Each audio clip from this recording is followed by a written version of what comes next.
চাইনিজরা আকাশে তীর ছুড়তো, ভাইকিংসরা জোরে জোরে চিল্লাতো, আর অ্যাসিরিয়ানরা একজন মানুষকে পরিকল্পনা ছাড়াই হত্যা করত।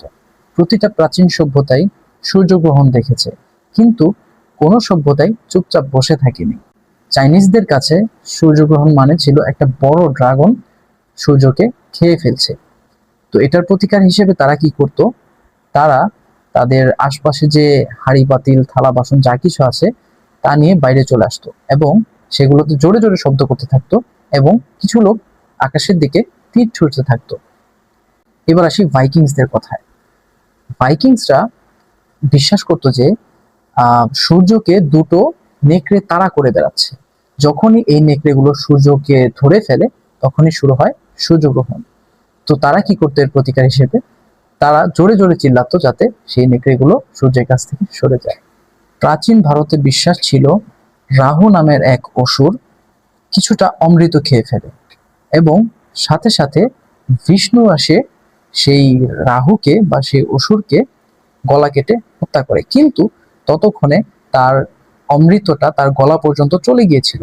তো তার দেহ বাদে তার গলা সহ মাথাটা বলতে গেলে চিরঞ্জীব বা অমৃত টাইপের হয়ে গেছিল। তো যার কারণে তার বডিটা হয়তো মারা গেছে বা বডিটা একদম কেটে বাদ পড়ে গেছে, কিন্তু তার মাথা এবং গলা জীবিত ছিল। তো প্রাচীন ভারতীয়রা বিশ্বাস করতো যে এই রাহুর যে মাথাটা আছে, কাটা মাথাটা আছে, এটা স্পেসের মধ্যে কোথাও ঘুরে বেড়াচ্ছে বা ফ্লোট করতেছে। তো সেখানে সে যখন সূর্যের কাছাকাছি আসে সূর্যকে সে গিলে ফেলে এবং সেই সূর্যটা তার কাটা গলার ভিতর দিয়ে এরকম বেরিয়ে যায় কিছুক্ষণ সময়ের মধ্যে।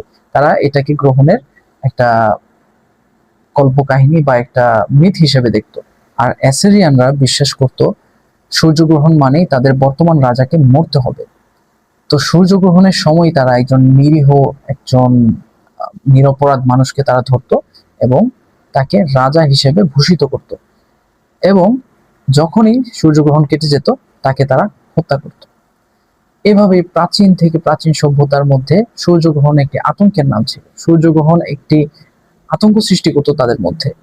তো তারা এটা থেকে বাঁচার জন্য তারা নিজেদের মতো করে নিজেদের স্টোরি, নিজেদের মতো করে নিজেদের একটা কালচার তারা তৈরি করে ফেলেছিল। এখন সূর্যগ্রহণ সম্পর্কে ইসলামের পার্সপেক্টিভ কি? সূর্যগ্রহণে অন্যান্য প্রাচীন সভ্যতা যেরকম সূর্যগ্রহণের ব্যাপারে অনেক কল্পকাহিনী কিংবা অনেক আতঙ্কিত টাইপের হতো, আমাদের ইসলামে এরকম কোনো কিছু নাই। ইসলামে মূলত বলা হয় এরকম যে সূর্যগ্রহণের সময় গ্রহণের একটা নামাজ আছে যে সালাতুল খুসুফ,